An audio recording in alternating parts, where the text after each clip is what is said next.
اعوذ باللہ من الشیطان الرجیم، بسم اللہ الرحمن الرحیم۔ آج ہم شروع کرتے ہیں سورہ النساء کی آیت نمبر 51 سے اس کا ترجمہ۔ کیا آپ نے انہیں نہیں دیکھا جنہیں کتاب کا کچھ حصہ ملا ہے، جو بت کا اور باطل معبود کا اعتقاد رکھتے ہیں اور کافروں کے حق میں کہتے ہیں کہ یہ لوگ ایمان والوں سے زیادہ راہ راست پر ہیں۔ یہی وہ لوگ ہیں جنہیں اللہ تعالیٰ نے لعنت کی ہے، اور جسے اللہ کی لعنت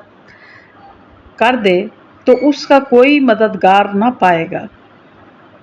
کیا ان کا کوئی حصہ سلطنت میں ہے؟ اگر ایسا ہو تو پھر یہ کسی کو ایک کھجور کی گٹھلی کے شگاف کے برابر بھی کچھ نہ دیں۔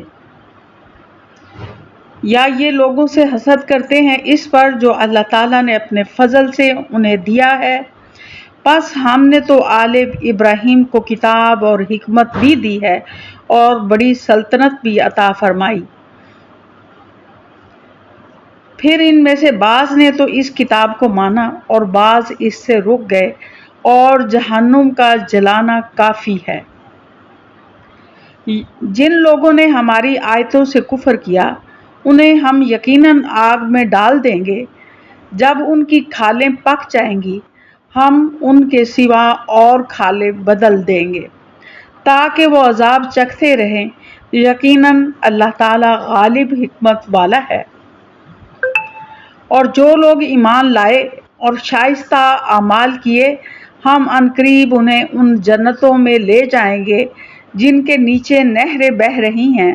جن میں وہ ہمیشہ ہمیشہ رہیں گے۔ ان کے لیے وہاں صاف ستھری بیویاں ہوں گی، اور ہم انہیں گھنی چھاؤں اور پوری راحت میں لے جائیں گے۔ اور اللہ تعالیٰ تمہیں تاکیدی حکم دیتا ہے کہ ایمانت والوں کی امانتیں انہیں پہنچاؤ، اور جب لوگوں کا فیصلہ کرو تو عدل و انصاف سے فیصلہ کرو۔ یقیناً وہ بہتر چیز ہے جس کی نصیحت تمہیں اللہ تعالیٰ کر رہا ہے۔ بے شک اللہ تعالیٰ سنتا ہے اور دیکھتا ہے۔ اے ایمان والو، فرما برداری کرو اللہ تعالیٰ کی اور اس کے رسول کی اور تم میں سے اختیار والوں کی۔ پھر اگر کسی چیز میں اختلاف کرو تو اسے لوٹاؤ اللہ تعالیٰ کی طرف اور رسول صلی اللہ علیہ وسلم کی طرف اگر تمہیں اللہ تعالیٰ پر اور قیامت کے دن پر ایمان ہے۔ یہ بہت بہتر ہے اور با اعتبار انجام کے بہت اچھا ہے۔ کیا آپ نے انہیں نہیں دیکھا جن کا دعویٰ تو یہ ہے کہ جو کچھ آپ پر اور جو کچھ آپ سے پہلے اتارا گیا ہے اس پر ان کا ایمان ہے، لیکن وہ اپنے فیصلے غیر اللہ کی طرف لے جانا چاہتے ہیں، حالانکہ انہیں حکم دیا گیا ہے کہ شیطان کا انکار کریں۔ شیطان تو یہ چاہتا ہے کہ انہیں بہکا کر دور ڈال دے۔ ان سے جب کبھی کہا جائے کہ اللہ تعالیٰ کے نازل کردہ کلام کی اور رسول صلی اللہ علیہ وسلم کی طرف آؤ تو آپ دیکھ لیں گے کہ یہ منافق آپ سے منہ پھیر کر روکے جاتے ہیں۔ پھر کیا بات ہے کہ جب ان پر ان کے کرتوت کے باعث کوئی مصیبت آ پڑتی ہے تو پھر یہ آگ کے پاس آ کر اللہ تعالیٰ کی قسمیں کھاتے ہیں کہ ہمارا ارادہ تو صرف بھلائی اور میل ملاپ ہی کا تھا۔ یہ وہ لوگ ہیں کہ ان کے دلوں کا بھید اللہ تعالیٰ پر بخوبی روشن ہے۔ آپ ان سے چشم پوشی کیجیے، انہیں نصیحت کرتے رہیے اور انہیں وہ بات کہیے جو ان کے دلوں میں گھر کرنے والی ہو۔ ہم نے ہر رسول کو صرف اس لیے بھیجا کہ اللہ تعالیٰ کے حکم سے اس کی فرما برداری کی جائے، اور اگر یہ لوگ جب انہوں نے اپنی جانوں پر ظلم کیا تھا تیرے پاس آ جاتے اور اللہ تعالیٰ سے استغفار کرتے اور رسول بھی ان کے لیے استغفار کرتے تو یقیناً یہ لوگ اللہ تعالیٰ کو معاف کرنے والا مہربان پاتے۔ سو قسم ہے تیرے پروردگار کی، یہ مومن نہیں ہو سکتے جب تک کہ تمام آپس کے اختلاف میں آپ کو حاکم نہ مان لے، پھر جو فیصلے آپ ان میں کر دیں ان سے اپنے دل میں کسی طرح کی تنگی اور ناخوشی نہ پائیں اور فرمانبرداری کے ساتھ قبول کر لیں۔ اور اگر ہم ان پر یہ فرض کر دیتے کہ اپنی جانوں کو قتل کر ڈالو یا اپنے گھروں سے نکل جاؤ تو اسے ان میں سے بہت ہی کم لوگ بچا لاتے، اور اگر یہ وہی کریں جس کی انہیں نصیحت کی جاتی ہے تو یقیناً یہی ان کے لیے بہتر اور بہت زیادہ مضبوطی والا ہو۔ اور جب تو انہیں اپنے پاس سے اور تب تو انہیں ہم اپنے پاس سے بڑا ثواب دیں اور یقیناً انہیں راہ راست دکھا دیں۔ اور جو بھی اللہ تعالیٰ کی اور رسول صلی اللہ علیہ وسلم کی فرمانبرداری کرے وہ ان لوگوں کے ساتھ ہوگا جن پر اللہ تعالیٰ نے انعام کیا ہے، جیسے نبی اور صدیق اور شہید اور نیک لوگ، یہ بہترین رفیق ہیں۔ یہ فضل اللہ تعالیٰ کی طرف سے ہے اور کافی ہے اللہ جاننے والا۔ تو یہ آیات تھی، آیت نمبر 51 سے 70 تک کا ترجمہ کیا گیا ہے، اور اب ہم اس کا مختصر مفہوم دیکھتے ہیں کہ اللہ تعالیٰ نے یہاں ہمیں کون سے احکامات جو ہیں وہ سمجھائے ہیں۔ تو سب سے پہلی جو آیت ہے 51، اس میں یہ بتایا گیا ہے کہ جو اہل کتاب ہیں ان کو اللہ تعالیٰ نے ایک حصہ کتاب میں سے دیا، لیکن اس کے باوجود یہ بتوں پر اور جو معبودان باطل ہیں ان پر اعتقاد رکھتے ہیں، اور یہ کہتے ہیں کہ یہ لوگ جو ہیں ایمان والوں سے زیادہ راہ راست پر ہیں۔ تو یہ یہودی لوگ جو تھے بظاہر جو تھے مسلمانوں کے ساتھ تھے، لیکن اندرون خانہ انہوں نے کفار مکہ کے ساتھ جو ہے وہ معاہدات کرنے کی کوشش کی، اور انہیں یہ جا کر یہ کہتے تھے کہ تم لوگ مسلمانوں سے زیادہ بہتر ہو، کیونکہ یہ مسلمانوں سے اندرون خانہ جو ہے وہ بغض رکھتے تھے۔ تو اللہ تعالیٰ فرماتے ہیں کہ ایسے لوگ ہیں جن پر اللہ تعالیٰ نے لعنت کر دی ہے، اور یہ لوگ جو ہیں اپنا کوئی مددگار نہیں پائیں گے۔ اور ساتھ یہ بتایا ہے کہ کیا ان کا کوئی سلطنت میں حصہ ہے؟ اگر ان کا کوئی حصہ ہوتا تو یہ گٹھلی، کھجور کی گٹھلی کے شگاف کے برابر بھی کسی کو کچھ نہ دیتے کہ ان کا اللہ کی خدائی میں کچھ حصہ نہیں ہے۔ لیکن یہ لوگ جو ہیں یہ حسد کرتے ہیں، اور حسد کی وجہ سے یہ لوگ جو ہیں اس طرح کی حرکتیں کرتے ہیں، حالانکہ اللہ تعالیٰ نے اپنا فضل جو ہے آل ابراہیم کو عطا فرمایا۔ تو آل ابراہیم میں حضرت اسحاق علیہ السلام کی نسل سے بنی اسرائیل اور ان کے پیغمبر جو ہیں بہت سے آئے، اور آل ابراہیم ہی میں سے حضرت محمد صلی اللہ علیہ وسلم حضرت اسماعیل علیہ السلام کی اولاد سے ہیں۔ تو اگر انہی کی اولاد میں سے دوسری نسل میں سے کوئی نبی بھیج دیا گیا ہے تو ان کا یہ کام نہیں بنتا کہ یہ ان سے حسد کریں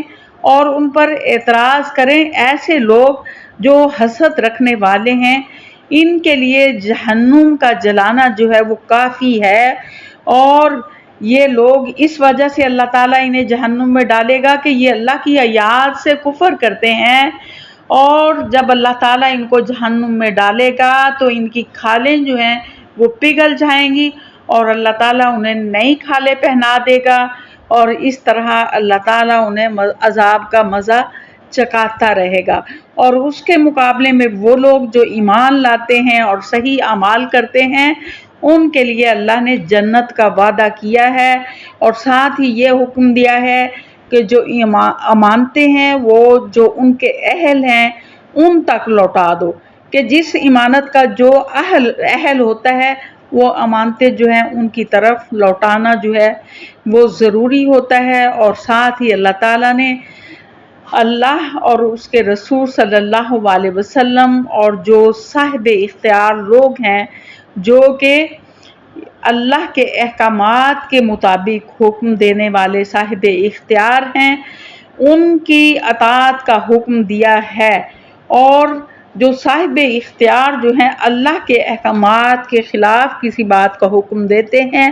نہ ان کی بات سننا واجب ہوتا ہے، نہ اس پر عمل کرنا جو ہے وہ واجب ہوتا ہے۔ اور پھر یہ ہے کہ یہ لوگ جو ہیں یعنی یہود جو ہیں یہ اللہ تعالیٰ کے احکامات کے خلاف چلتے ہیں۔ بظاہر تو اپنے آپ کو مسلمانوں کے ساتھ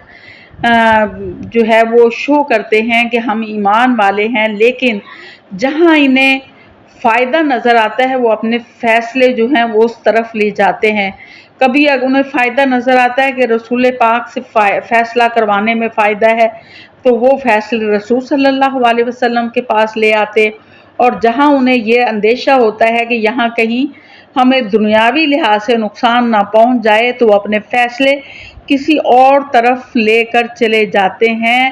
تو یہ منافق ہیں، اور اللہ تعالیٰ نے ایسے منافق جو ہیں ان پر لعنت کی ہے، اور جب ان پر کوئی مصیبت آ پڑتی ہے ان کے اپنے کرتوتوں کی وجہ سے تو پھر یہ کہتے ہیں قسمیں اٹھا اٹھا کر کہ ہمارا صرف بھلائی کا ارادہ تھا، ہم تو ان سے ملنے کے لیے گئے تھے کہ ہم ایسا کچھ بھی نہیں چاہتے تھے۔ تو رسول پاک صلی اللہ علیہ وسلم کو حکم ہوتا ہے کہ آپ ان کو صرف نصیحت کرتے رہیں اور ان سے چشم پوشی کیجیے،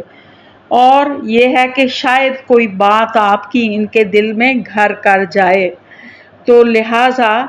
تو آپ اگر یہ آپ کے پاس آ جاتے اور استغفار کرتے، توبہ کر لیتے اور رسول بھی ان کے لیے استغفار کرتے تو اللہ تعالیٰ ان کو معاف کر دیتا، لیکن یہ لوگ جو ہیں یہ مومن نہیں ہیں، اس لیے کہ یہ فیصلے جو ہیں اپنے ان میں اگر کوئی شخص جو ہے وہ مومن ہو ہی نہیں سکتا جو رسول صلی اللہ علیہ وسلم کے فیصلوں کے خلاف اپنے کوئی دل میں تنگی محسوس کرے یا ناخوشی جو ہے وہ محسوس کرے، تو ایسا شخص جو ہے وہ مومن نہیں ہو سکتا۔ اور جو ہے یہ لوگ دعوے کرتے تھے یہودی لوگ کہ ہم تو اللہ کے بڑے بڑے مشکل جو اللہ نے احکامات دیے تھے ہم تو ان کی بھی